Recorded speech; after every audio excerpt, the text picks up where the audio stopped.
gitna ng karagatan ng Timog Silangang Asya, may isang bansa na binubuo ng higit sa 7,000 pulo na nagkalat sa malawak na karagatang Pasipiko, ang Pilipinas.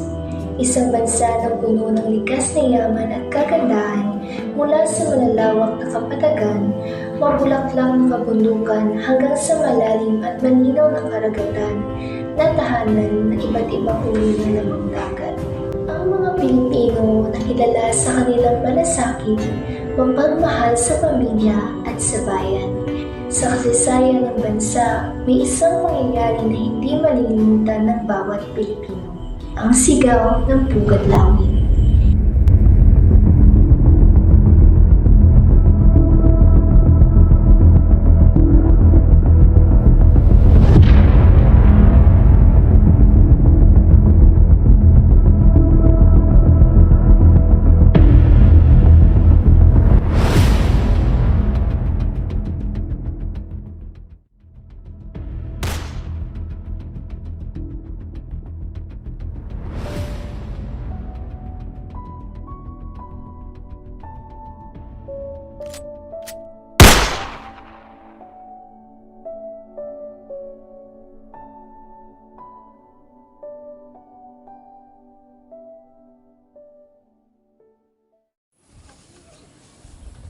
Malaking tiwala ko sa iyo, Andres. Bilang ina ng Katipunan, ipinubaya ko sa iyo kung ano sa tingin mo ang kabuti sa sunod pang mga henerasyon.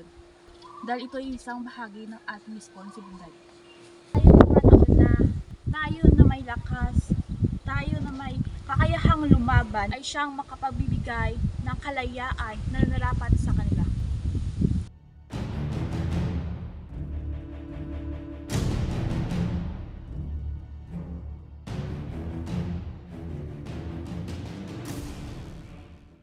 Ako si Andres Bonifacio, Supremo ng Katipunan, na handang ialay ang aking sarili sa ating minamahal na inang bayan. Wala sa lakas at bagsik ng armas at kanyon ng mga dayuhang Kastila ang makakatigil sa ating layunin na lumaya sa kaharasan, pang-aabuso at pang-aalipin ng mga dayuhang Kastila. Hanggat merong isa, dalawa o iilang na natiling buhay, ay patuloy tayong babangon sa ating pagkakadapa.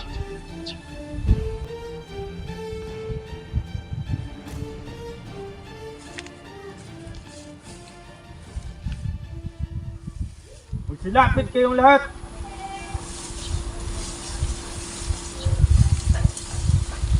Labas nyo ang inyong mga sedula! Pagmasdan nyo ang munting papel na ito. Ito ay tanda na tayo ay sakop ng mga dayuhang Kastila.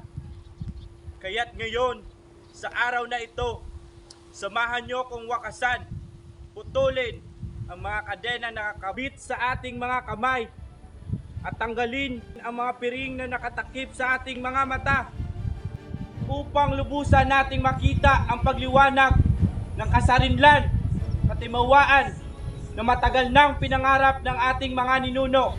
Kalayaan, katimawaan para sa buong Pilipinas. Mabuhay ang Pilipinas! Mabuhay! Buhay ang katipunan ng mga anak ng bayan! Mabuhay! Mabuhay! Mabuhay! Punitin nyo ang inyong sedula!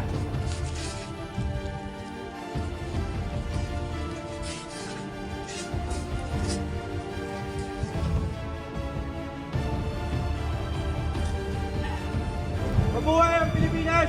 Mabuhay! Mabuhay ang katipunan ng mga anak ng bayan! Mabuhay!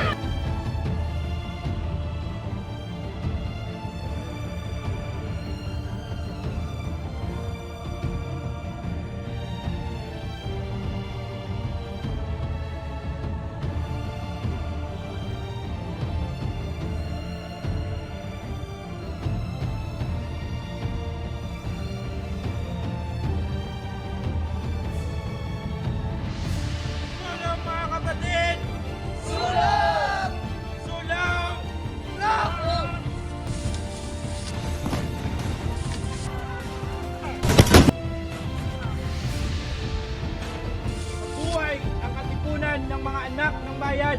Mabuhay! Mabuhay! Mabuhay!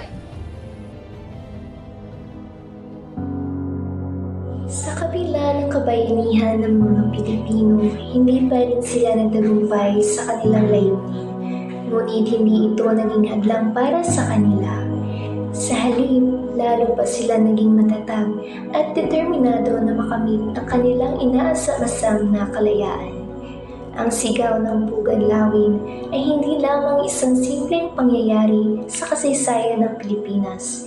Ito ay simbolo ng di matitinag na diwa ng mga Pilipino na handang mag-alay ng kanilang buhay para sa kalayaan ng kanilang minamahal na bayan.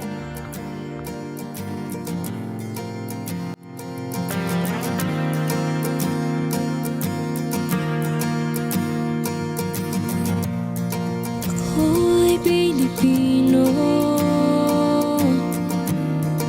taas noo kahit kanino. Ipaglalaban ko, di mapigilan ng lakas ng loob.